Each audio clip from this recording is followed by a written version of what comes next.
And we are live. Hi, everybody. This is Royce Eddings of the Royce in the House podcast.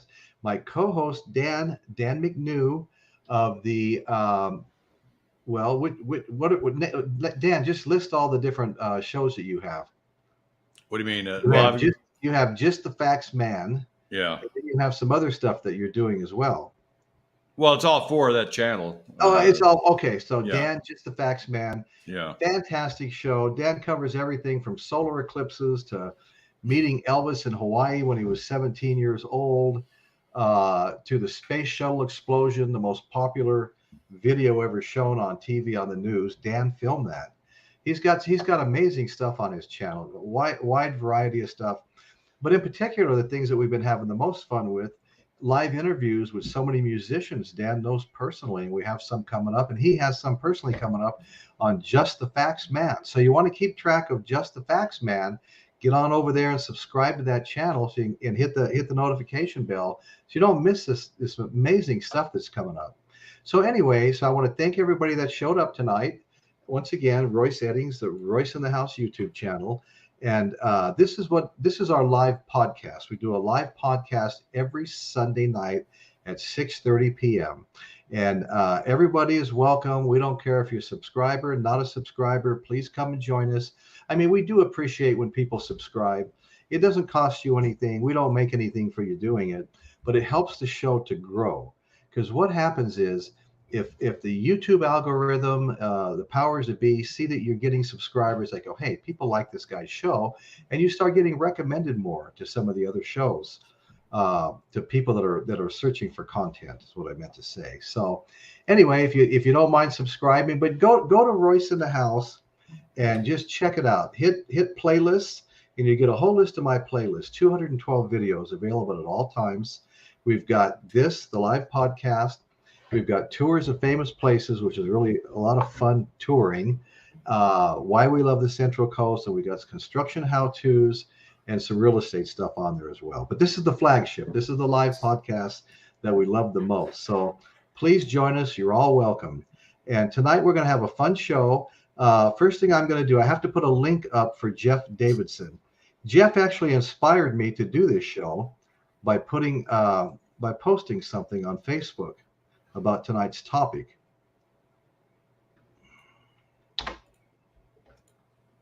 Okay, sorry, folks. Hey, Jeff, I just put a link up. Why don't you hit the link and come on the show, buddy?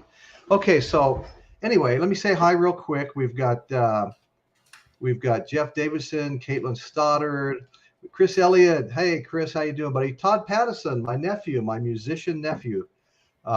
Yes, I'm still waiting for you to come on the show and bring a video of one of your songs. Okay. Let's see. So Todd, yeah, we really appreciate you showing up here, buddy. We've got Record Hound.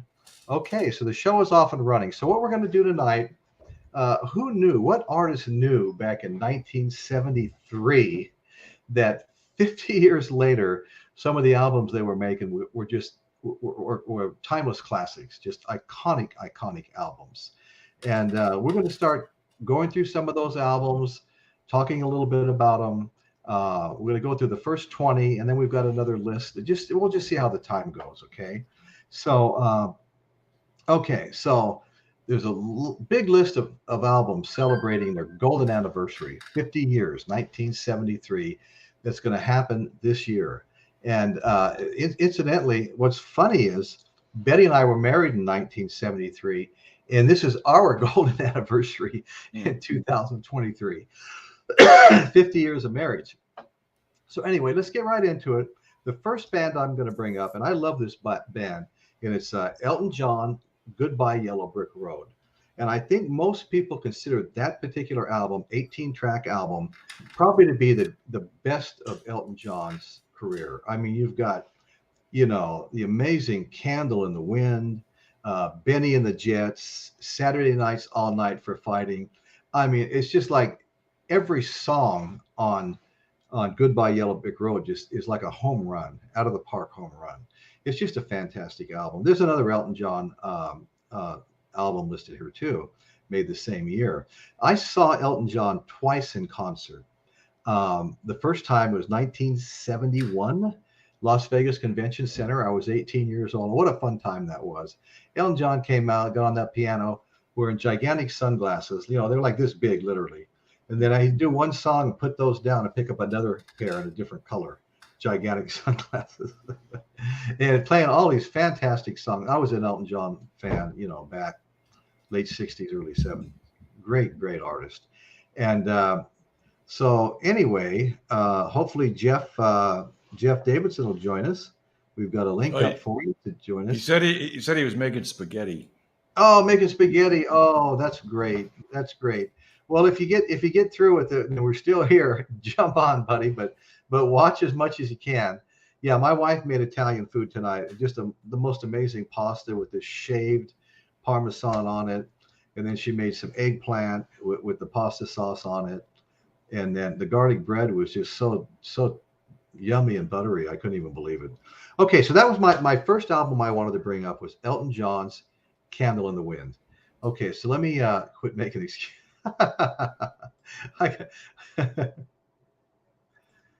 Okay, so the next album, Dan, do you have anything you want to say about Elton John or his career or music or albums or? Well, I've always been a fan of Elton John, but unfortunately, I've never seen him in concert. You know, and when I finally got the urge to see him in concert, the tickets were kind of out of my price range. Yeah. So well, you know, we saw him. I don't know what it cost me at the Las Vegas. No, I don't know what it cost me at the Las Vegas Convention Center, $12.50 or something back in '71. But you know, Betty and I, we used to go to Vegas back when my mother lived in Vegas. My younger brother Richie, who you know, lived in Vegas, and all my high school friends. I still go to my class reunions in Las Vegas. But so I used to go back to Vegas. We used to go back to Vegas a lot. You know, it was like home base for us. And so we'd go out to the casinos and mess around a little bit. Not much. We're small time, you know. But it doesn't take much, and the casino chain starts sending you free offers, free rooms. You go there one time, they'll be offering you free rooms for the next 6 months, you know, if you spend $200, $300 gambling. So anyway, so we were always, every month we'd get these offers. And all of a sudden, one day this offer shows up and says, we've got 2 free tickets for you to see Elton John's $1 Million Piano about 3 years ago. So, you know, it's only like a 6.5, 7-hour drive for us. So we raced back there. And what a fantastic concert that was. You've probably heard me talk about it before, you know. The band that goes around the piano had the same moving scene on it that was on the giant screen behind him inside the Forum at Caesar's Palace. And boy, was that fun. That's such a memorable show. It was a small venue, too. What a nice band he had. Three different percussionists. One guy just played big congos, 2 guys on complete drum sets, and all the guitar players and everybody else. It was just really something to see. Okay, so I got to hide the current content before I get in trouble. Okay, so that's Elton John. And the next band I want to bring up is Pink Floyd, and the album is Dark Side of the Moon. Now, this is, again, I think this is probably the most famous and well-loved. I mean, Pink Floyd has a lot of albums, some that I don't have. I have 6 or 7 Pink Floyd CDs and 2 albums. You know, this one, Dark Side of the Moon, as well as The Wall. I have that on album and on CD. I have it on CD because that hoard of 160 CDs sitting behind me in those racks that was gifted to me about 7 months ago, had 7 Pink Floyd albums on it. Unfortunately, 5 of them, all but Dark Side of the Moon and The Wall, were copies, you know, CDs that he'd burnt, which is okay. That's what I used to do. I'd buy a nice CD and I'd burn a copy, put it in my motorcycle, which had a stereo on it, and take off, or my car. Anyway, so Dark Side of the Moon. Oh my God, this was kind of a concept, complex, a lot going on here, a lot of effects here, complex concept album that, you know, not only is it an album, standalone album that you want to listen to from start to finish, but then you have these individual songs like Money and Breathe that really held up well and are great singles. Okay, so Pink Floyd, iconic. I've never seen them in concert. I never will see them in concert. They're not a band anymore, but I know my niece Milana, who we took to see Journey this summer, she said she's seen Roger Waters probably 6 times. You know, amazing light show. She just she'll never miss one if it comes anywhere near her. She lives in Northern California.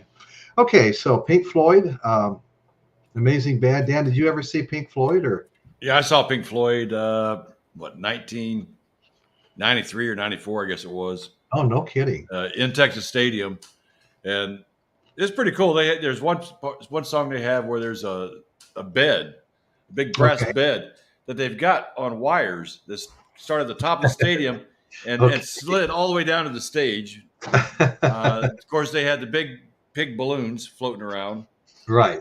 Pink pigs.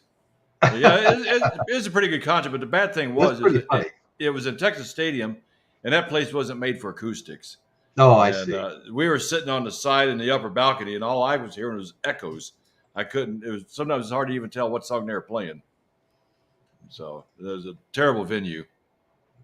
Hey, listen here. We just had a terrible venue. It was no Fillmore East, right? Okay, so Eddie's Physical Media Talk. I want to tell you, I was there on his channel again. What was it, Eddie? 3 nights ago, and what a fun time at Eddie's. Eddie's got a cool little setup there, man. He sits in this room, his music room, and he plays album after album after album, usually start to finish. And of course, the name of the album is going across the screen, so you can see what it is. And it's always stuff that's just really, really amazing. Sometime I'd like Eddie just to pop on and talk about where he finds all this stuff, because most of the time the stuff I haven't heard, but I like it instantly. Psychedelic type music from other countries. Just so I can't even describe it all, but I would like to have you describe it sometime, Eddie. Everybody go to Eddie's Physical Media, check him out. There's no doubt you're going to leave a subscriber. Eddie is great. So I just have to throw that in when my friends come on that have good shows. People need to know they have good shows. Okay, hi Kate. Dark Side of what? Never heard of it. I know a lot of people haven't. It's kind of a cult classic. Hey, Record Hound, good to see you, buddy. Okay, so it's hard to keep up with everything. I need somebody just going through and showing the Okay, Mary Jane, me too. Did you hear about Mickey and Kanye West teaming up? Which Mickey would that be? Mickey Dolenz? Mickey Dolenz, that's the one who like it. That's the one. Yeah, here's Caitlin up above talking about concert footage of Mickey Dolenz, but I don't know if this is if we're not having our leg pulled or what with that comment. Okay, all right, okay. So that was another album celebrating his 50th birthday, Dark Side of the Moon by Pink Floyd.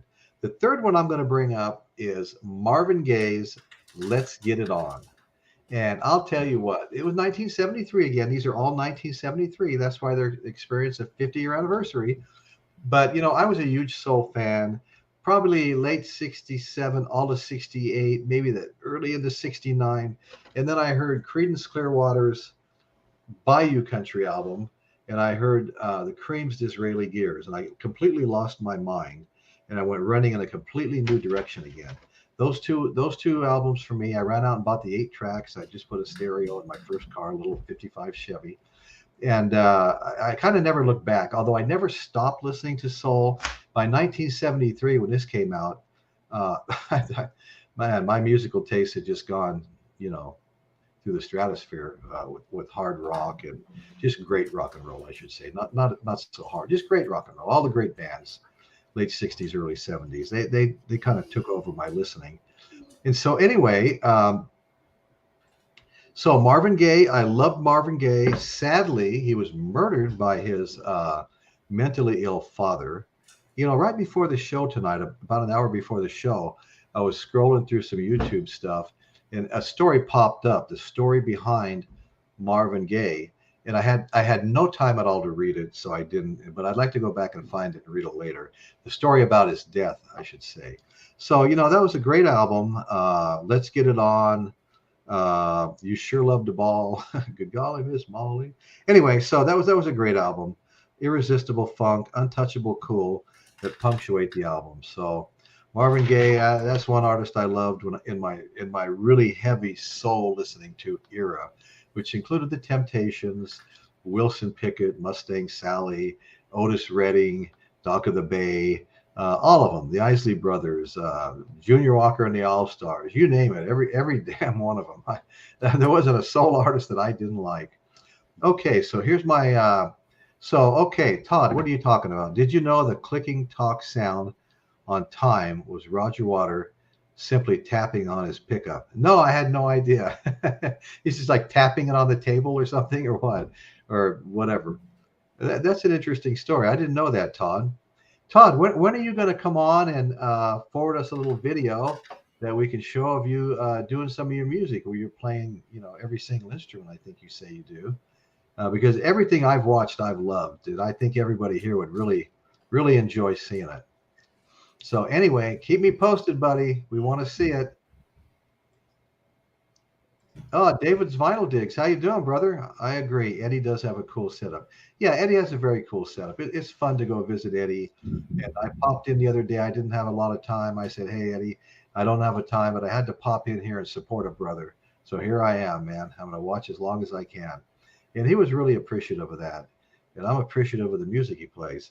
So anyway, so that was Marvin Gaye. Let's Get It On. 1973, obviously. And the next one, and I thought maybe Michael Nolan was going to be here, and I was just going to sit back and let Michael Nolan take care of this one, because Michael Nolan's like the biggest Beatles fan I know. And this is, and Paul McCartney, the solo artist too. But this is Paul McCartney and Wings, Band on the Run, released in 1973.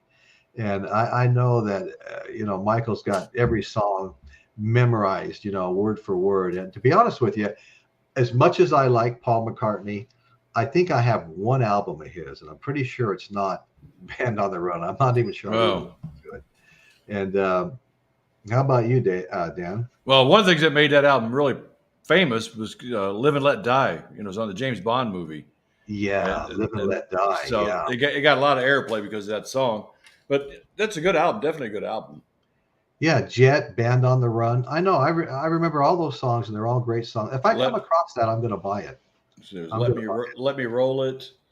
There's can't remember all of them, but yeah, that's a very good album. I was 16 at the time. Oh, nice. That was one of my favorite albums in '73. Yeah. Wow. Yeah, we you just can't get enough of that. Enough albums, really. I mean, every time I get 5, I think of 10 that I need, Yeah. It just kind of never ends. You just have to back off a little bit. Hello, Mary Jane. Yeah, Mary Jane. There's my nephew, Todd, my wife's sister's son. Record Hound. Hi, David. Okay, so we brought up Band on the Run, another 50-year anniversary. The next one I'm going to bring up is David Bowie's Aladdin Sane. Have you heard David Bowie's Aladdin Sane? I have several David Bowie albums and a few David Bowie CDs, but I don't have that one.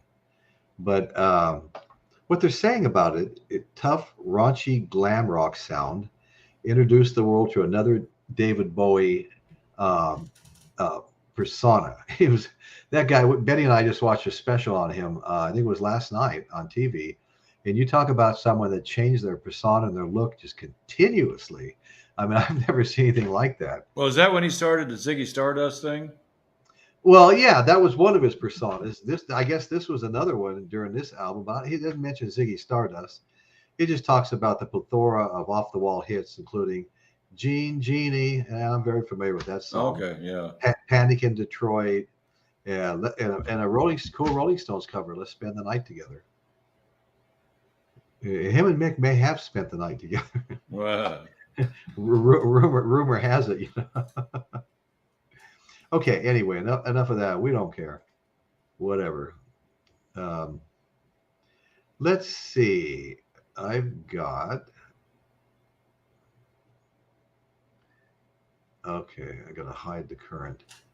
Let's get Record Hound out here. Dark Side of the Moon on 8-track Stunk. 3 songs are split. Oh my God, you're kidding me. They were so long. I mean, it's. Well, I know. That's the thing. Everybody back then, the producers. Well, actually, a little earlier than that, late '60s. Producers wanted 3-minute songs. They told Jimi Hendrix to go back and change the Jimi Hendrix "Are You Experienced" first studio album they said nobody's ever going to buy an album with songs on it much over 3 minutes. So we had to go back Yeah. and cut all this great stuff out of them, which kind of bums me out because I like all that improv he gets into, when he's playing live. Floyd's come. Okay. So talked a little bit about Paul McCartney and Wings. Talked a little bit about David Bowie, Aladdin Sane. Now we're going to bring up the Who, Quadrophenia. Oh yeah. Were you a Who fan, Dan? Yes. Yeah. I recently bought a couple of Who albums at one of the local, used record antique stores. One of them in particular gives me half off of all the used albums. I recently bought a used Who album, and I bought one a couple of months ago too. And really good stuff. And I always had Tommy and a couple of other things. Yeah, my favorite was Who's Next. Oh, Who's Next? And then also, I like the Tommy album so much that I actually went out and bought the London Symphony Orchestra version of it. Oh, did you? Yeah, that's really good too. Hearing an orchestra perform the whole album. Right. Okay, so so that's the Quadrophenia, the Who's 6th studio album, and their 3rd rock opera. I didn't know they had so many rock operas. Well, I like the Who so much. I mean, I guess it was one of my first real rock bands besides the Beatles, I guess, because I was like 9 years old, and I was listening to the Who. I can see, that's when that was when that's when they had that song "I Can See for Miles." I love that song. Miles and miles and miles and miles. Yeah. So that was had a whirlwind of a narrative, but a killer track list in the course of that. It's a double album, Quadrophenia. And I've always had some Who music. I'm starting to collect more of it now. Okay, so what I find really fun is just watching them play live on the old videos. Yeah. They're a great live act, and to see that Keith Moon back there drumming, man, that's a sight to see. Really, he's great. It's funny how a lot of these bands, it's got these albums that are 50 years old. A lot of their music is still being used today in different things. I mean, the Who, for example, "Who Are You?" Yeah, you're right. On CSI, I mean, right. They must have made a fortune off that one song. Right. But isn't that wild? And then some of the musicians are selling their catalogs and making just good evening. Hey, Zepp Pearl, how you doing, buddy? You know what, Zepp?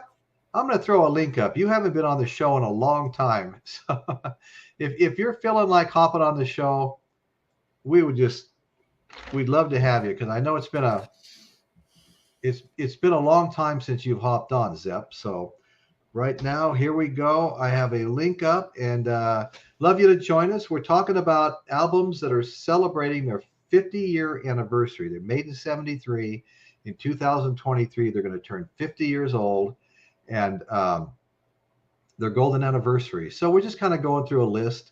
It's never going to be a complete list, but we're just touching on some. But hey, please hit that link and come join us and help us out here, buddy. I know you're very, very knowledgeable when it comes to music. We all have a lot of respect for that. Okay, so everybody's loving the Zepp Pearls here.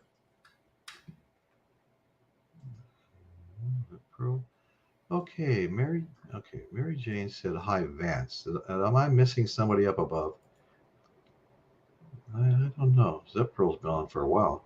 Okay, all right. So anyway, like I said, Zepp, you want to join us? Just hit the link. Love to have you. Okay, so that was Quadrophenia. Now it's Aerosmith's self-titled album, Aerosmith, with the big hit "Dream On" it. And I think they put that on several albums, and I think it took years for Steven Tyler to finally write that song. But there's a lot of great. Aerosmith's a great band. I can remember when I first moved up here to Atascadero, California. I got a job. I got a job. I lost the job, but I was looking for another construction job, and I stopped by this job, and there's a couple of guys out. Must have been 115 fucking degrees, and one of them had his hand all bandaged up, and you could still see bleeding through the bandage because they were driving metal stakes and solid rock, setting up a foundation. And you miss that stake, and you hit it with your hand with the weight of a sledgehammer. You really do some damage. And we started talking about music, and they had rock blasting on the radio, and they go, and he says, "Yeah, this is Aerosmith. They picked up where Led Zeppelin left off." And I didn't believe that one word of that when I heard it, and I don't believe it today either. Nobody picked up where Led Zeppelin left off, in my opinion, anyway. Sorry, I can't jump on, but watch. Okay, Zeppelin, thank you very much. Appreciate it. And whenever you can, we'll just put you up here. And Zepp Pearl's got a great channel, folks, and I think everybody should go to Zepp Pearl's channel, check him out. You talk about a storehouse of knowledge when it comes to music. This guy almost redefines that. So go check out Zepp Pearl. You'll enjoy his show, and I'm sure once you see it, you'll want to subscribe. And Record Hound, he's got a good show. Go check out Record Hound. You want to subscribe there too. And the same with Chris Elliott. We've got so many wonderful podcasters on here. Chris Elliott, Record Hound, Zepp Pearl, Caitlin Stoddard, our own Caitlin Stoddard. We all go back a long ways. Her, I, Dan, a bunch of others, all came from another show. Anyway, so we're all friends there. We've remained friends, and we all still hang out. So Caitlin's got a great show. Caitlin Stoddard, and her show has just really, really blossomed the last few months. It's just fantastic. She's getting a big chat going on, and everybody's really enjoying going there. And I always feel bad when I miss. She's usually on, while I'm at work, and sometimes it's not too loud. I can put it on while I'm working, and other times I just can't. It's impossible. But I like to catch Caitlin's shows whenever I can. Okay, let's see. We've got, speaking of Alice Cooper. No, that's exactly right. $1 Billion Babies is having its 50-year anniversary. And thank you for bringing that up. Okay, Aerosmith debut album was in '73. Yes, it was. And that's the one we were just talking about. Aerosmith's self-titled album, with the big hit Dream On. And I think it wound up on a few of his albums. It was so popular. I think it wound up on another album, and it was a bigger hit on the second album than it was on the first album, if I remember correctly. Okay, 71 was a big year for crowd. Yes, 73 was a huge year for albums that stood the test of time. And you know what? I'm finding out that every time I turn the radio on, if it's not a Led Zeppelin song, it's one of these others that we're mentioning tonight. And the young people when I talk to the young people out on the construction jobs and stuff like that, they're all listening to the music that I grew up on. I'm not saying every 17-year-old. Let's face it. When you're that impressionable young age, you want to identify with your own music, your own style of dress, your own slang. I don't know how many times all the slang words changed, as I was growing up. But each new group wanted everything that was theirs, not the generation before. But when you give these guys a little bit of time, these young people, and they're all coming back to our stuff, then that's what I'm seeing. Honest to God, I am. Okay, so the way I look at it too, it's kind of odd because the music that we're talking about tonight, that's 50 years old, is still really popular. It's still really popular. But if you went back to 1973 and looked at the music that was 50 years before that, that'd be 1923, and I didn't listen to any of that music, And No. That's exactly. It's completely different. It's like Betty and I were talking earlier. Our kids and I listen to the same music, and I feel like we're all part of the same popular culture, or whatever you want to call it. But I don't see the big gap I had between my parents. My mother was listening to Perry Como and Bing Crosby. My father was listening to some good country. Hank Williams Sr., which I still like to listen to, Johnny Cash, which I still like to listen to, George Jones, and some of the others. I liked Bo Cephas. Hank Williams Jr. I love Bo Cephas songs. Anyway, that wasn't such a divide there. My kids are in their 30s and 40s, and they go to concerts with me. Well, that's exactly right. And they know the music too. Only because they grew up they grew up in my household. That's the main reason. But right. But like you said, I couldn't imagine doing that with my parents. There's no way. It was. No. It was completely different. I mean, we did some fun stuff with our parents. Dad always took us to the drag races, Yeah. And I'll tell you what, he didn't hesitate to pay everybody's way in, just like when he took me and my friends to the movies and my little brother. And he didn't hesitate to pay for pit passes. Of course, back then it was like $7 to go to the drag races, $2 to go back in the pits. Right. It's a big difference. But we had a ball, and my friends all loved my dad for doing stuff like that. So, okay, so we're going to get now into the 12th album I wanted to bring up, and it's Queen's self-titled album. The Night Comes Down, Great King Rat, Jesus, Liar. Queen's self-titled first album was 38 minutes of pure rock artistry. So I've got some Queen. I've got a double album colored vinyl set. I've got Queen Night at the Opera. I think it's an original pressing. And I think I have one other Queen. And you know what? I didn't listen to a lot of Queen.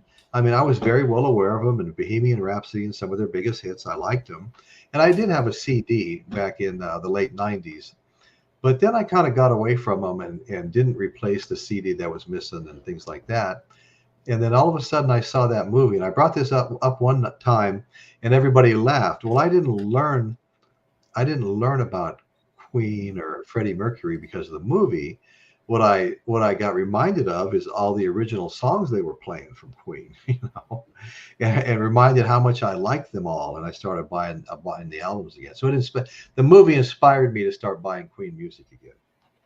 Anyway, so Yeah. that's where it was coming from when I said Well, in that. 1973, I wasn't really into Queen yet. I think it was probably about a year or so after that. It was when A Day at the Races came out. Now you saw them in concert, didn't you? Yeah, I saw him in December of '77. Yeah, I guess must have been a great concert. That was back before Freddie even cut his hair short. He had actually kind of long hair. when I saw him. Long hair. Yeah, And he's wearing. Brian May is a really innovative guitar player. Oh yeah. Back in the day, they didn't even have the electronics you have today whether it's distortion and some of these other sounds you want to create. They kind of made their own stuff, to do those things. Well, Mary Jane made a point here. How she loved the big band music. So did I. I mean, that was way before my time, and I loved the Glenn Miller bands and all that. But they Yeah. weren't. They were just music I liked. I didn't really study them like I do with rock. Yeah, I know. It's different now, isn't it? Yeah. I mean, now you want to know every little detail now. Hi, Mike, Pre-Code fan. Thanks for joining us, buddy. We appreciate that. Okay, and we got Elliot. You mentioned the Who. The girlfriend is watching American Idol, and they are playing "Won't Be Fooled Again." There you Oh go. my God, that's great, Chris. Thanks for sharing that. And those royalties just keep rolling in. Who watches those shows? I've watched that a lot of times. The one I like the best is the one with Blake Shelton, The Voice, where they slam on the button and their chair turns around. Have you seen that, Dan? No. Oh, yeah, well, Blake's personality is kind of what. Well, they're all good. It's a funny show to watch. I watched the first season of American Idol only because I knew somebody, a contestant that was on there. She came in third place in the very first year, Nikki McKibben. Oh, okay. And she was a local girl, and she's actually played at Ride for Diamond. I knew her for several years. So No kidding. And she passed away about 3 years ago. And some type of aneurysm and passed away. But yeah, I couldn't believe it. There was little Nikki on TV, and she actually came in. Crazy, man. And if everybody remembers that first season, she's the rocker that had the red dyed hair, and she had the hip huggers and all that. And she really used to put on a show. In fact, she was in Billy Blair's band. Oh, she was. Yeah. Nikki McKibben was in Billy Blair's band. That's hard to say. Wow. Well, I think then I saw pictures of his band. So was her hair red in those pictures? Yeah. Okay. Yeah. It was cut short, and it was red, and she was like a little firecracker. Okay. Yeah, I know. I had 2 redheaded daughters. Anyway, so the next one I wanted to bring up is the Eagles. The sophomore release was Desperado. Oh yeah. And Desperado, of course, was like the title track, but there was also Doolin Dalton, Tequila Sunrise, amazing classics on that one. And that's turning 50 years old, obviously. We wouldn't be talking about it. But, all of those albums are available at places like Walmart in colored vinyl, or they give you a reproduction of the ticket that it was sold with, or, little goodies like that. But they have every single Eagles album for sale down at your local Walmart.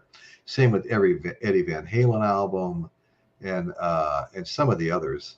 So anyway, the next one I was going to bring up, Bruce Springsteen, his debut release What is Greetings from Ashbury Park, New Jersey. Did you get into Bruce Springsteen at all, Dan? Not at I've all. got I've got a 7 album box set. I don't even know where I got it from, and it's pretty old. And I've got it up on my shelf back there with some other box sets that I have standing up on the shelf. But anyway, I got into him more. I heard some really cool stuff. I heard a song about Vietnam that he sang live, really a long song about everything that took place over there, and how hard it was on everybody. And you know what? I never got that song out of my head, and I've never been able to find it again. I did like his um, Born in the USA. I enjoyed that album. I had that on CD. I don't have it on album, but we had a copy on CD, and I listened to it frequently. I enjoy that. And like I said, some of the older stuff, like that Vietnam song I told you, he's got a lot of good stuff out there. But um, huge You know, catalog.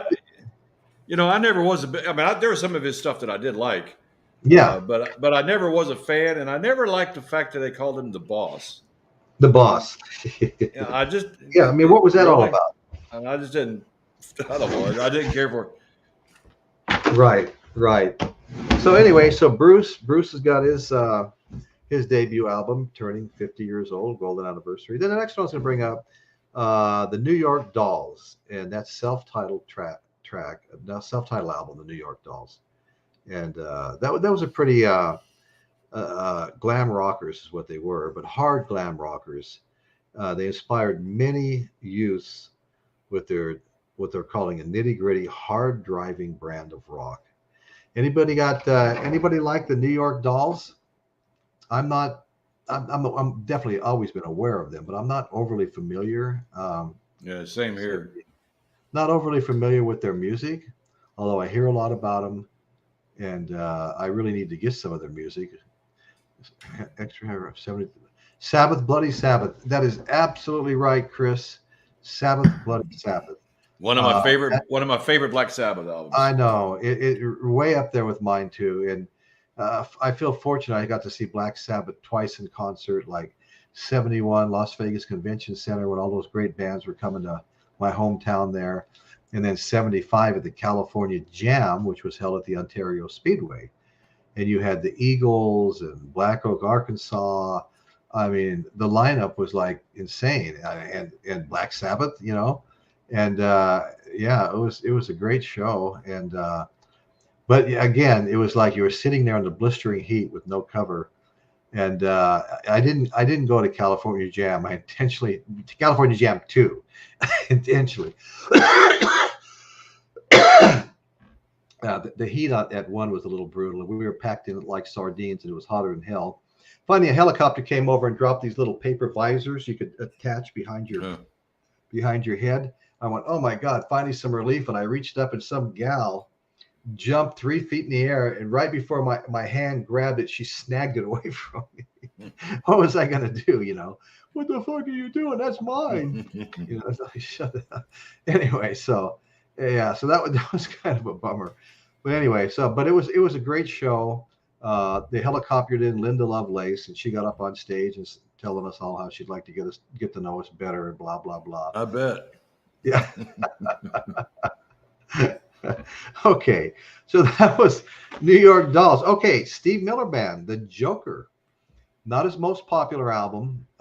It was, but hey, he started releasing albums in the late '60s. This was 1973, so there was a lot of stuff out there already. But it did have some iconic title tracks: The Joker, The Loving Cup, Mary Lou. It was his 8th studio album, though. And everybody loves that song, The Joker. It was a little bit odd to me in the beginning. It took me a long time to warm up to it. But it's a cool song. The next one is ZZ Top. They released Tres Hombres in 1973. And I have that album. I have several of these albums that I'm bringing up right now. Maybe not quite half, but I have one of the Elton John albums that are on this list. I have some of the albums I haven't brought up yet that are on this list. And I have this one. Tres Hombres, classics like LaGrange, one of their biggest hits of all time. Waiting for the Bus, Jesus Just Left Chicago, And that just some iconic song. Lagrange is just an amazing song of theirs. I love ZZ Top. I think I have at least 4 ZZ Top vinyl albums. Okay, the next one is Faces. Ooh La La is the name of the album, Faces. And there was a lot of tension at the time because Rod Stewart had just released a solo album. Rod Stewart was part of the Faces.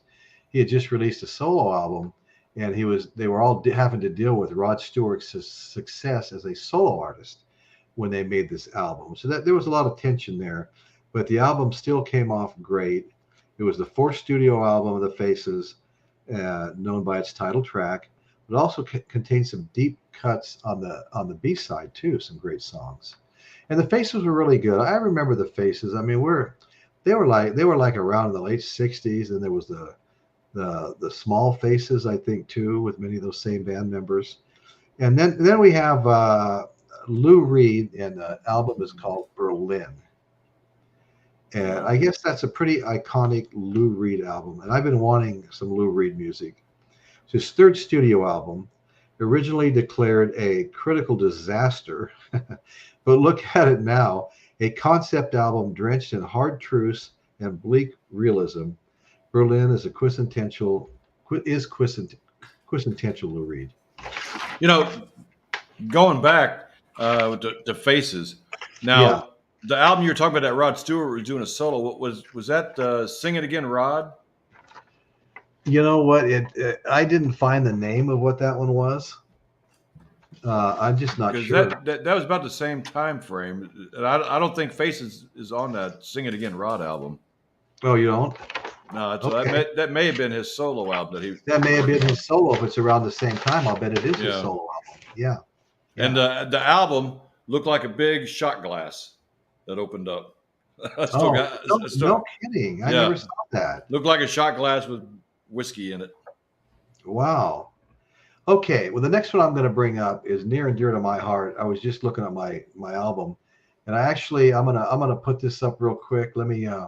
Record Hound just straightened me out. He said, "Sing It Again, Rod" was a compilation, which makes sense.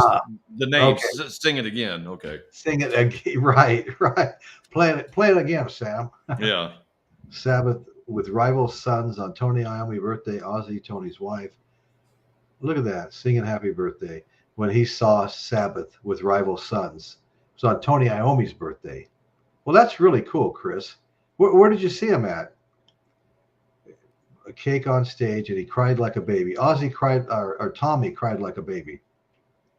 Wow, when the crowd sang happy birthday to Tony Iommi. That's beautiful. Down for New Orleans. Awesome albums at Pearl. Herbie Hancock. Headhunters. I've heard that's an awesome album. I'm gonna have to listen to that on YouTube. Just do a search for it. I need to get more jazz. I've been looking. Rod Stewart made sure to include Faces on his solo LP. Oh, okay. Another great one, Zepp. Look at this, Zepp. The crowd loves you, brother. Houses of the Holy, Led Zeppelin. That is my next album. It was a more sophisticated style of the legendary British rockers. It was their 5th studio album. And I know our good friend Michael Nolan, not Oland. I was thinking Johnny Oland in The Godfather, Godfather 2. Anyway, Michael Nolan, that is his favorite. He's a huge, Beatles and Led Zeppelin fan. And that's his favorite Led Zeppelin album, Houses of the Holy. We were just talking about that a couple of nights ago. Anyway, so, songs like the Rain Song, the song remains the same, no quarter. And one of my all-time favorites that I love to play, at least the intro part on acoustic guitar, and that's Over the Hills and Far Away. Absolutely love that song. I love all of them, and most people probably wouldn't choose that as their favorite. But when you've played a little bit of it on an acoustic guitar, that opening portion, it changes things for you. Okay. So House of the Holy, one of my favorite albums by actually my favorite band. Okay, so Raw Power, The Stooges. I know almost nothing about the Stooges, but I know that they have an album out that inspired the sounds of Johnny Marr, Kurt Cobain, they're saying, and so many more rockers. The Stooges' ironic raw power is reaching a milestone this year with hits like Search and Destroy. Initially, the album was initially only revered as a cult classic. Search and Destroy was only revered as a cult classic, but over time it's become very popular. Okay, so I don't know. Do you know anything about the Stooges? Because I've never had a Stooges album, CD, 8-track. I've never had anything by them, but I'm very well aware of the name and a following. I'm just not personally familiar with it. I'm just more familiar with the Three Stooges. No. Yeah, absolutely. That's exactly right. The Three Stooges. Okay, so okay, now Billy Joel, Piano Man. His sophomore album, 1973, obviously. It was basically they were calling it an album that you can build a legacy on, and that's a great song, and I still like that song. And I have 2, maybe 3 Billy Joel albums, and one of them I'm not sure if I have. I don't think I have the Piano Man. It's more like compilations and stuff, and I think one of them's Glass Houses. But I don't have the Piano Man. But Billy Joel, that was 73. Wow, I didn't realize. Yeah, Piano Man, 1973, Dan. Because I saw him in 77, and Gotcha. Maybe it's a regional thing, but he wasn't well known around here.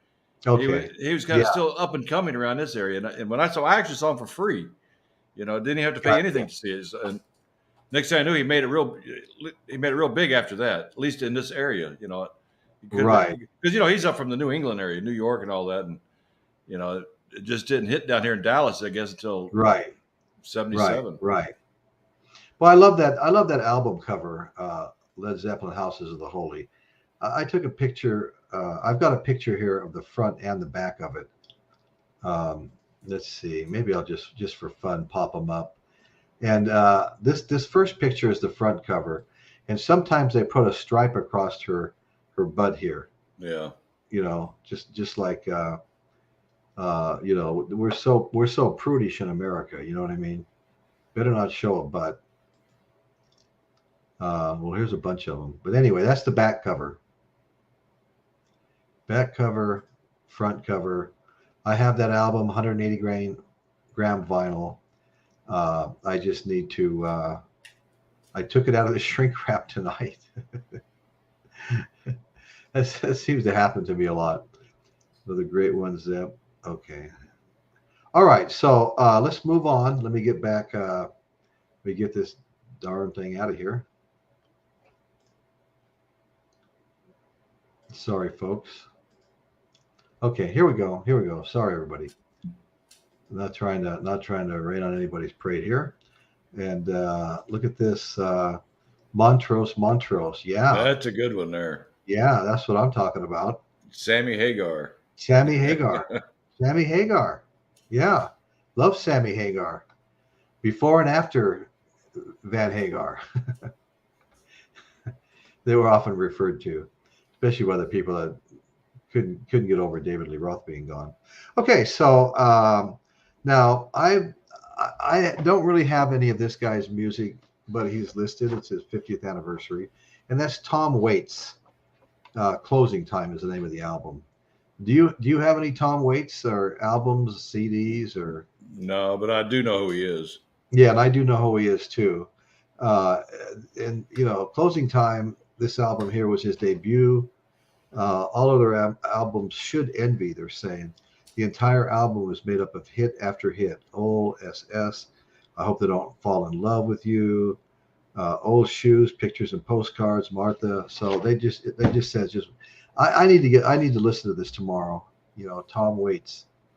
Okay, then last but not least on my list of 20 is Roxy Music, For Your Pleasure. Sophomore album of the art rock band Roxy Music, received generally mixed reviews when it came out upon its release, but was deemed a masterpiece among other circles. Well, that's pretty typical of a lot of music, mixed reviews and then a masterpiece to the real fans of it. Their last album showcases Brian Eno's synthetic stylings. For Your Pleasure is a momentous record for the band. Okay, so that was the 20 that I wanted to bring up, but that wasn't everything I had here. I mean, I have my friend Jeff Davidson, our friend Jeff Davidson, sent me this, and this is a list of albums turning 50 years old in 2023. I'll just it's getting kind of close to show closing time, but I'm going to read through them. Okay, Bob Seger back in '72. Okay, we already talked about Aerosmith. Deep Purple, Who Do You Think We Are? The album. Alice Cooper's $1 Billion Babies, which somebody brought up earlier, and I knew it was on this list. Pink Floyd, Dark Side of the Moon. We talked about that. Electric Light Orchestra, ELO 2. I have a 3-disc CD disc set of Electric Light Orchestra, part of that bunch that were gifted to me. That's all I have by them, but it's got, it's a compilation. It's got their big hits and stuff on it. Okay, so the Doobie Brothers, The Captain and Me is the name of the album. The album The Wizard, A True Star by Todd Rundgren. Any Todd Rundgren fans here? Okay. Houses of the Holy, Led Zeppelin. Catch a Fire, Bob Marley and the Wailers. I love Bob Marley. I probably have, well, of course I have Legends, which is a double album set in Rasta-colored vinyl, green, yellow, and orange. Just beautiful. I made a short that's circulating on YouTube right now called Buffalo Soldier, a song I really like by Bob Marley. Anyway, so Bob Marley, I've got maybe 5 combination CDs and vinyl on Bob Marley. I really like Bob Marley. But then every once in a while I'll get a hold of a Bob Marley live album and not like anything on it. It's just really weird. Okay, so then we have, of course, the Eagles, Desperado. We brought that up. David Bowie's Aladdin Sane. So a lot of these were listed on both lists. Paul Simon, There Goes Rhythm, Simon. There Goes Rhythm, Simon, The Smoke You Drink. Wait, what? There Goes Rhythm, Simon, The Smoker You Drink. Okay, by Paul Simon. Joe Walsh, The Player You Get. Steely Dan, Countdown to Ecstasy. Queen, self-titled album, Queen. Grand Funk Railroad, We Are an American Band. I like that too. I think you messed up on what you're reading there. That Joe Walsh album is called The Smoker You Drink, The Player You Get. The Smoker You Drink, The Player You Get. You're right. Paul Simon was up above that. There's 4 lines together and 2 people. So Paul Simon was There Goes Rhythm, Simon.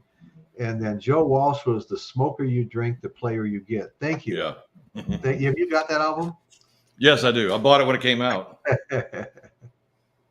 Okay, awesome.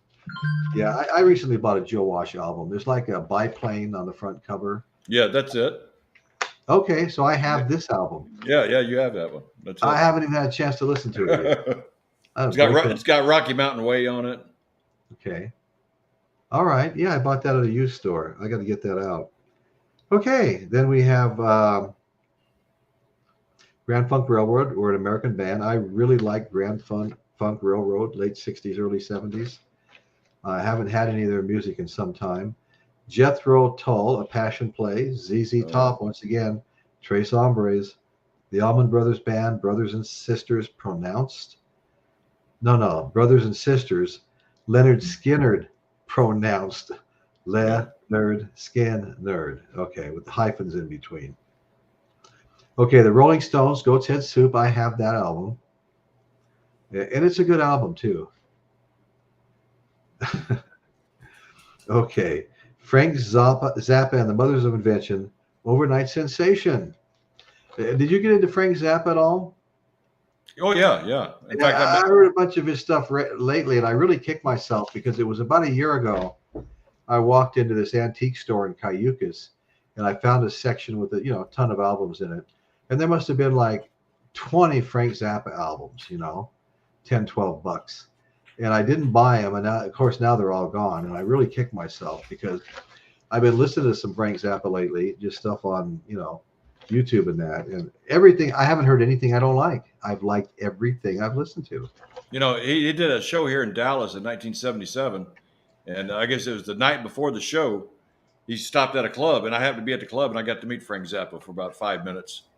It was pretty cool. Oh, that is very cool. Hey, Novice Nick just popped on. I haven't seen Novice Nick. Well, he comes on the show, but it's been a long time since he came on one night with Rachel. So what I'm going to do, we're not going to be on much longer, buddy. But if you want to jump on with this for just a little bit, I'm putting a link up for you, Novice Nick.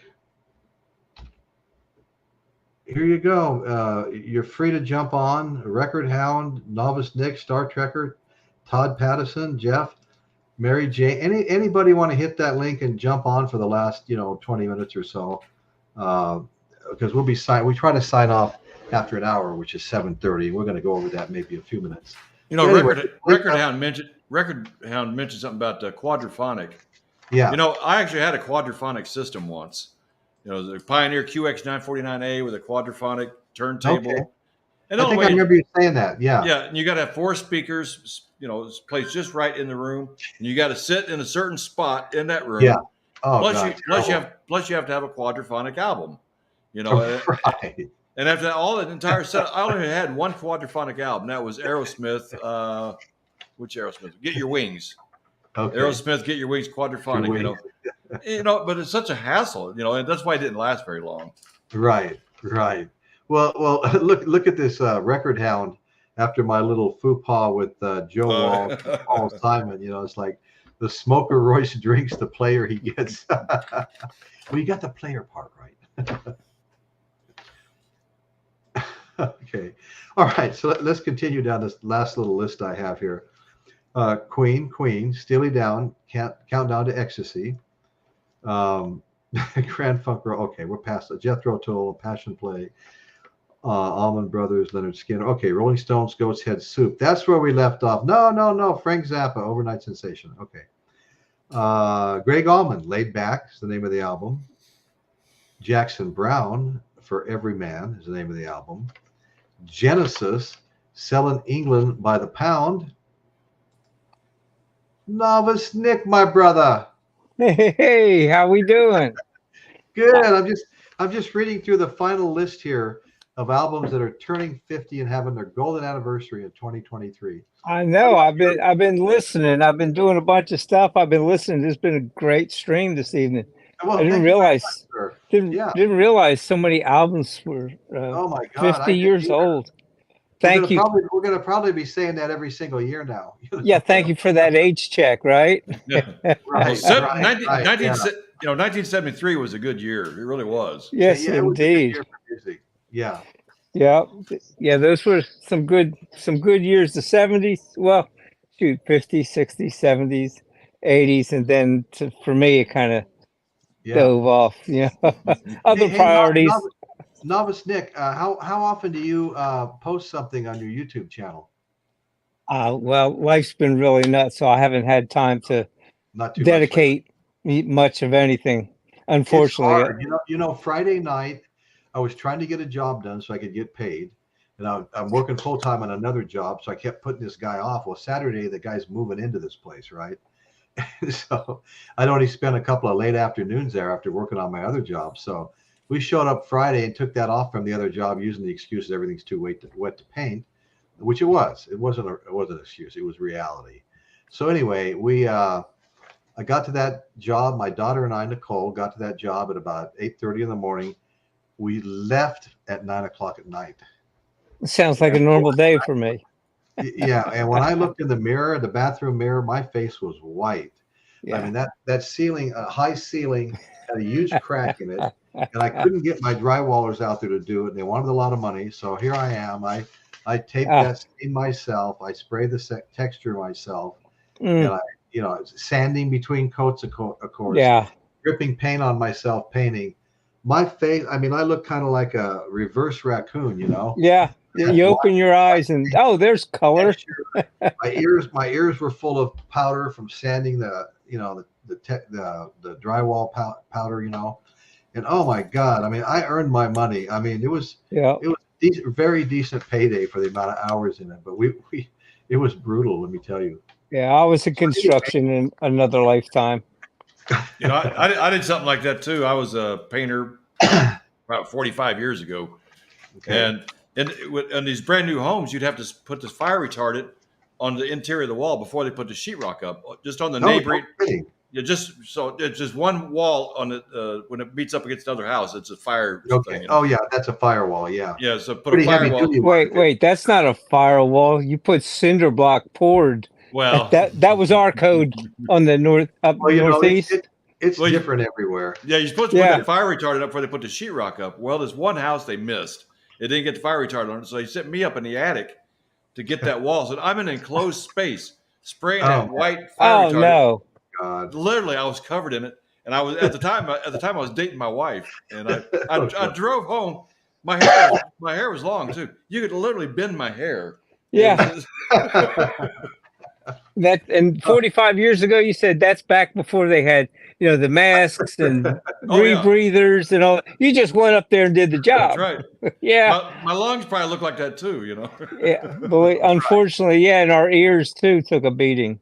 Oh yeah, our lungs, our ears, you name it. Yeah. Okay, so we left off. We got Lou Reed's album Berlin, which is a pretty famous album. Yeah. I don't have any Lou Reed music currently, but I've always liked Lou Reed. I mean, who didn't like Take a Walk on the Wild Side? What a cool voice that guy has. Yeah, I got that one. Yeah, do you? Okay. Yeah, great album. Matter of fact, it was just re-released this past year. Chad put it back out, I got it sitting here, and it's an excellent recording. Well, that guy. I think that guy's great. Star Trekker just said that Elton John's Honky Chateau is also a 50th. I've got Yellow Brick Road here again by Elton John. And up above is I'm only the piano player. Don't shoot me. I'm only the piano player. I'm sorry. It's Speaker's Corner. Oh, Speaker's Corner. Oh, look at that. I haven't seen that out there. Yeah. Yeah, excellent. Excellent if you have the opportunity. Wow. Yeah. Yeah, no, I've seen it out there. I'll get that. I want that. It's not expensive. I don't think it was. I don't recall how much it was, but I didn't think it was an outrageous amount for such good music. Speaker's Corner. When they hit it, and they hit it with that one. The guy is super talented. Yeah. Hey, look at this. Hey, David. Hey, how you doing, buddy? Wyoming Dave. I thought I'd come up and say hi for a few seconds. Well, thank you. We're glad you joined. We've been talking about 50 albums. Well, we've been on 50, but albums that turn 50 years old. Yeah, I've been listening a little bit. Yeah. Oh, okay, good. And we left off on Lou Reed and Elton John, Goodbye Yellow Brick Road, which we already talked about. It was on the other list. Neil Young's Time Fades Away. Montrose. Yes. That's a good album. David Bowie Pinups. The Who Quadrophenia again. Let's see. John Lennon Mind Games. That was a good album. Oh yeah. That was a great song, individual song. Let's see. Black Sabbath, Bloody Sabbath. Yeah. We love that one. I really like that album a lot. Yeah. Hall & Oates, Abandoned Luncheonette. Billy Joel, Piano Man again. Second time that's been brought up. The Kinks, Preservation Act 1. Alice Cooper, Muscle of Love. I know. Emerson Lake. Those albums I've never heard before. It still has the giggle factor. A sense of humor, 50 years later, we still giggle at it, right? That means Alice Cooper put out 2 in 73. Yeah. $1 million Baby, and then here we go, Muscle of Love. Yep. I saw Alice Cooper in April. What a great show. I'd go see him again next week. I mean, I really, really enjoyed that. I got tickets to see him in August. Oh, good. Cool. Yeah. Cool, yeah. They had Ace Frehley open for him, and to signify how smoking he was on the guitar, one of the guitars he was playing had smoke pouring out of it the whole time he was playing. I thought that was kind of funny. Billy, okay, so the Kinks, Preservation Act 1, muscle, okay, Emerson, Lake and Palmer, brain salad surgery. Boy, Excellent. Yes, Excellent. excellent. I have an OG that. Surgery. And then Paul McCarthy and Wings Band on the Run again. And that's all I have. That's all I'm going to have. So what have you been doing, Wyoming Dave? Oh, nothing too exciting, I guess. Okay. Well, Royce, did you see my latest YouTube video from yesterday? I did not get to see yesterday. Yesterday was the day after I worked till 9 o'clock at night. Oh, no problem. And I think I fell asleep on the couch 2/3 of the way through dinner on Saturday. I found a bunch of a few heavy metal and hard rock albums. Okay. Yeah, I posted them on Well, YouTube. tell everybody what the name of your channel is. Is it Wyoming Dave? Oh, no, no. I know. David's Vinyl Digs. David Vinyl Digs, exactly. So everybody, we have David Vinyl Digs here.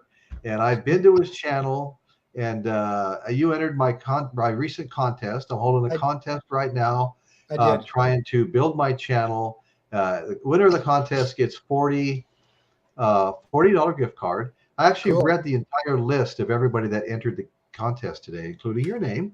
Yeah. And it's my big push to try to reach 700 subscribers.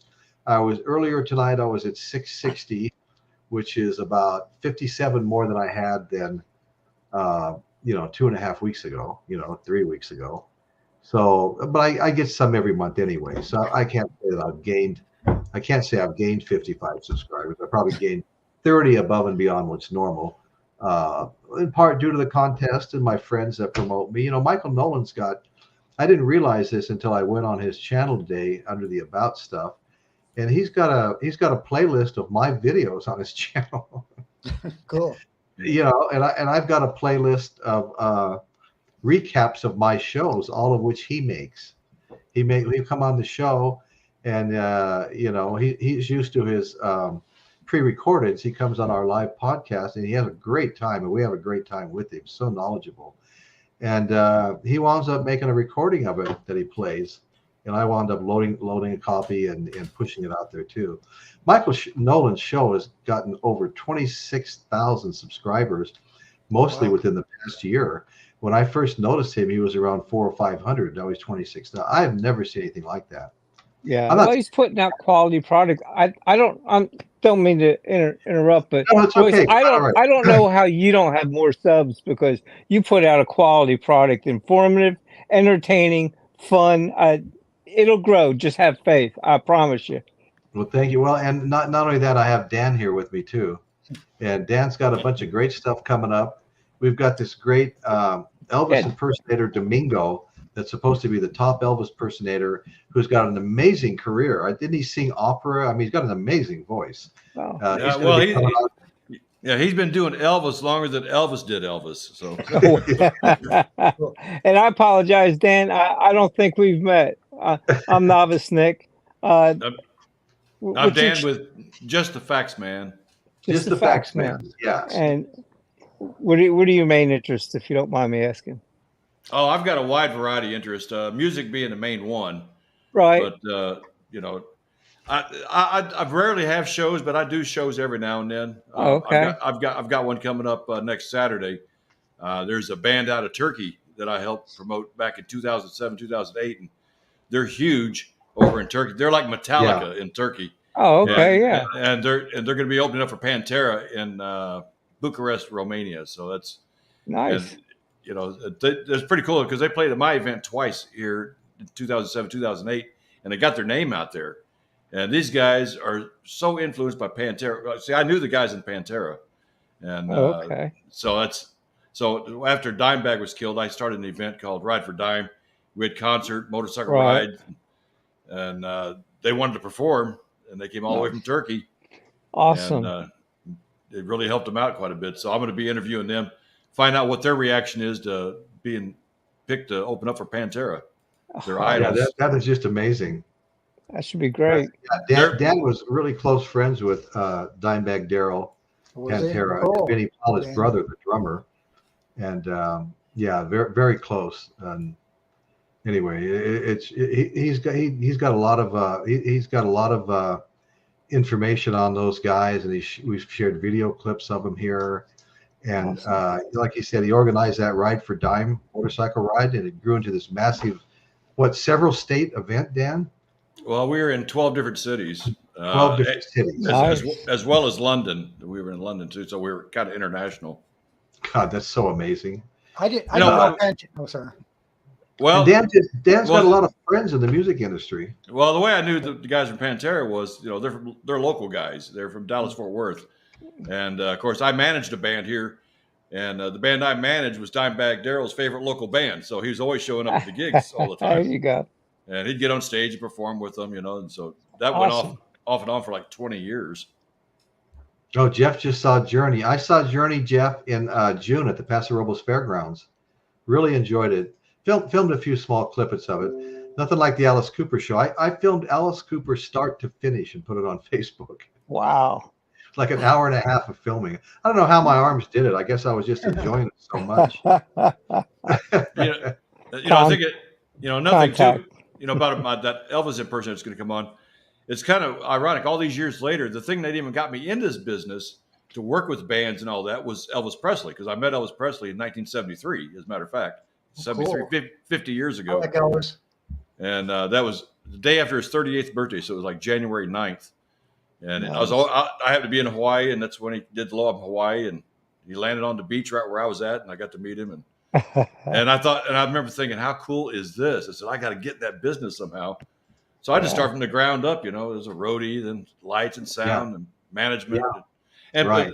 But I always had a full-time job. I mean, this was always just my hobby, Right. But now that I'm retired, now I'm kind of go back to the YouTube thing. I'm too old to do all that stuff now, but right. But now, you can put what you learned. Yeah, I know the people that I can interview now, and which is interesting. Oh, that's awesome. Well, pleased to meet you. Yeah, thanks so much. Yeah, hi Dan. How are you?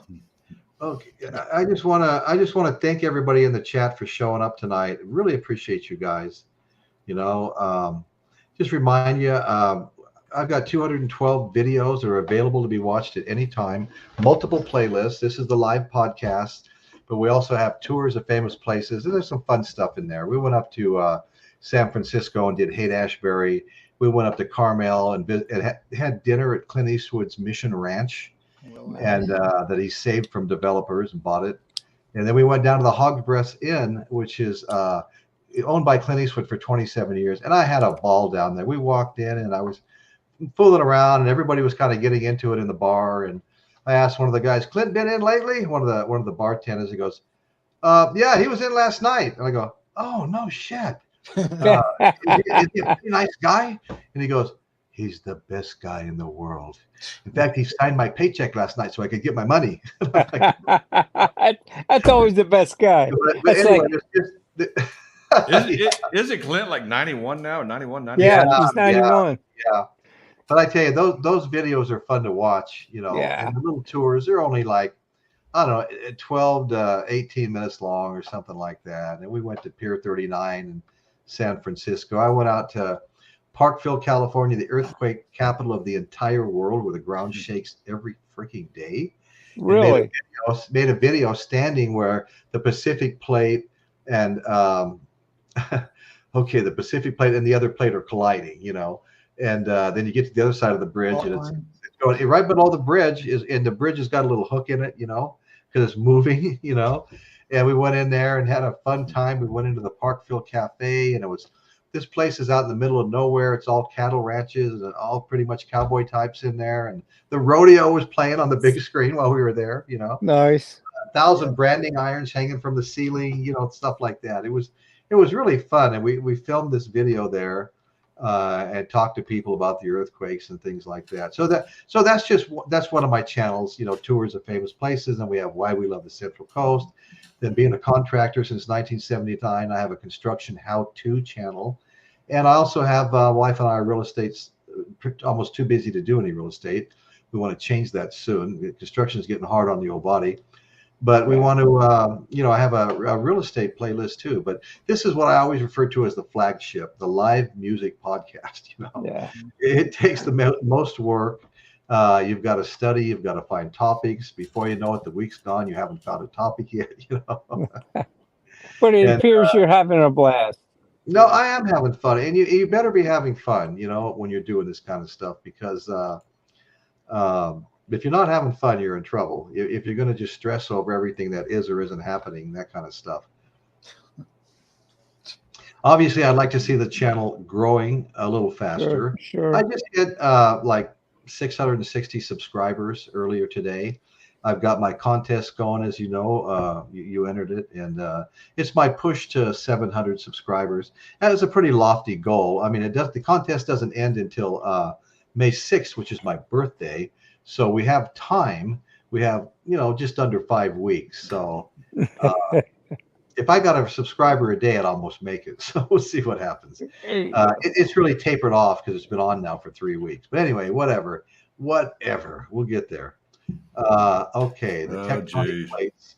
Yeah, I seen that Save joke. Wednesday, July. Oh, geez.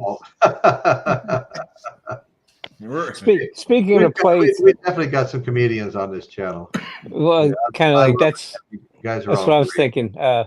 When I'm in the restaurant business, so I'll prepare a meal, and if I have to take it out to the table, I'll say, "Okay, who's your favorite person in the whole world?" As I'm standing there with their food in my hand, it's always me. You're right.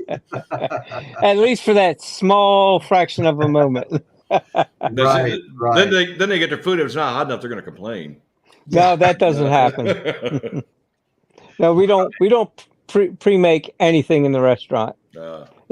We'll have people come in for a to-go order, and they'll say, "Oh, can you throw me a bag of fries in there?" I'm like, "Yeah, you got 5 to 7 minutes." What do you mean? I said, "I got to make them." I said, we don't have heat lamps in our kitchen. No, You're not In-N-Out Burger, right? no. Even though I wouldn't mind their deposits every now and then. Oh yeah. Oh my God, I've never seen anything like it. There's a line. They've got people out standing in the line taking your orders in advance, and the line it just kind of goes around the building. I've just never ever seen anything like it in my life. Yeah, we got something like that out here in the colony now. The place called Portillo's. Okay. I guess it's a very famous hot dog place, and it's okay. it's in a real exclusive area up here where I live. And Gotcha. for the last 3 months, I think they've been open about 3 months now. They literally have traffic cones, and they got to block off intersections for the line. It's unbelievable. Yeah, that disappears over time. The crew that they came in to open it up usually goes back to their flag stores, and well, it's part of the industry thing. It does diminish over time, but I tell you, that In-N-Out Burger's probably been there for about 12, 15 years, and it's only gotten worse. Yeah, It's only gotten worse. That's we've got my mind. Yeah, we've got In-N-Out Burger here too, and it's same thing. Although it's not as busy as it was initially. I mean, it was really bad to begin with, but now it's still busy. I mean, you got to wait in line for a while, but it's not like you got to take an hour or two to get dinner. Well, I couldn't tell you the last time I've been to a fast food restaurant, so I just quit going. I don't know, 8, 10 years ago. I just said I need a better quality food. Hey, you see that, But Dan? being in the business, is from Chicago. Great food. Okay, and it's kind of weird too because our favorite hamburger place here in Texas is called Whataburger. Yeah, we got one here. It used to be only in Texas. Whataburger because it started off in Corpus Christi, and it was family owned. And it's a Texas company. Well, I think about a year or so ago, they sold it to a Chicago company. It's like, oh my God, that belonged to Texas, but now it belongs to Chicago. But it's still the same food, But yeah, they just got the backing, made the plan, put in systems, and repeated, stamp, repeat, stamp, repeat. Well, the smartest one is the damn In-N-Out Burger, because they have a really small menu. Item 1, 2, and 3. I mean, the teenagers all buy this animal style or that animal style with the special sauce and packages of the special sauce. A burger wrapped in lettuce with the special sauce, animal style, fries the same way. So they have minor variations like that. Oh God, you're speaking Greek to me. Just removing the bread, and the other one they're just dumping this orange sauce. And we used to call that fry sauce. We had this Arctic Circle when I was a kid, and for years, this site that I'm a part of called You're from Henderson, a little town just outside of Vegas where I really grew up. And one of the topics was the Arctic Circle fry sauce, and everybody was always trying to figure out the formula, because normally you just mix ketchup and mustard, voila, you got that orange fry sauce. And we finally, I mean, it's taken me this long in life to know that what they did was they poured a little pickle juice in with the ketchup and mustard to get that unique, to die for flavor that just people flocked in there. You'd get this big white bag full of greasy fries. You could see the grease all around the bag, and they were long and stringy, and you sit there and dip them in that fry sauce, and it was just heaven. You found a way to get there on a daily basis. You know, back in 1974, I worked for Jack in the Box fast food place, and they were known for their secret sauce on their Jumbo Jack hamburger. You know, Okay. it's just, you know, they promoted it's a secret. Secret, yeah. It was Thousand Island dressing. Is all it was. You know? Well, we have this Thousand Island dressing, right? Yeah, that was popular on burgers. I remember the Frost Top, this root beer place when I was a kid, and they sold 20-cent burgers. You'd buy 2 of them for 40 cents. There wasn't much to them, but 20 cents, you can't expect too much. Yeah, I remember McDonald's.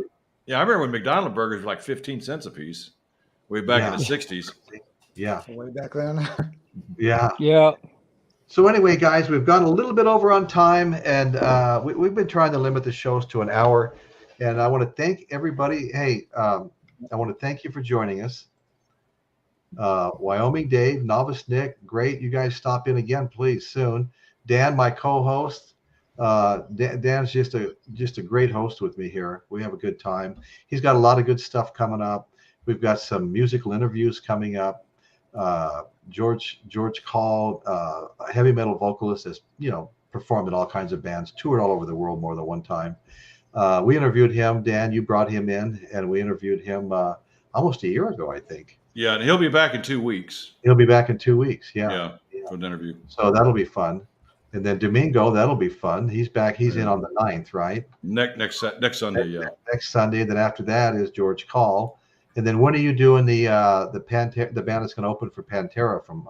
That's going to be this Saturday. And because of the time difference, I'm going to have to do it 2:00 in the afternoon here, because that'll do 10:00 in Turkey. So okay, so that's going to be like a live stream, or are you going to pre-record it? No, it'll be a live stream. Okay, what day is that? This next Saturday. This coming next Saturday. Okay, at least it's on the weekend. What is that? Okay. The 8th, I believe. Okay. 2:00. 2:00. The first quarter's already gone. 2:00 Central Time. Okay, what would that be Pacific time? That'd be 4:00. Yeah. No, that'd be noon. It'd be noon. Noon. It's 2 hours. Okay. Yeah. I'm Central Time. So, are you a hockey fan, Dan? Not Red really. Hawks? No? Okay. Now my son-in-law is. Oh, he's a huge Dallas Stars fan. Okay. He's Yeah, you're always talking going to about. games. Yeah. Okay. Okay.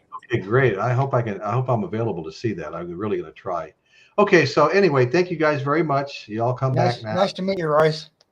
Yeah. Dave, good to see you. Roy, Nice to meet you, Dave. thanks so much. Appreciate you. Thank you, buddy. Thank you. And I do appreciate, but I want to thank everybody in the chat. You guys really make the show. I mean, if you weren't here, it just wouldn't be the same. So we always, you're always welcome. Please come back. We welcome subscribers. Also, if you want to subscribe, I think everybody here has subscribed a long time ago, but there will be people watching this show later. We get a lot more views after the live than we do during the live. So anyway, anybody wants to subscribe, please feel free. It doesn't cost a dime, but it does help recognize us to the YouTube algorithm. It helps us to get recommended to people searching for content. Even hitting that like button down below on this very page that you're looking at, you hit that like button, that helps us get noticed by the YouTube algorithm, and encourages them to recommend our content to people looking for something to watch. So anyway, thank you all very much. You're all very well appreciated. And that's what's going on in Royce's world today. Thank you. Bye, guys. Bye. See you later.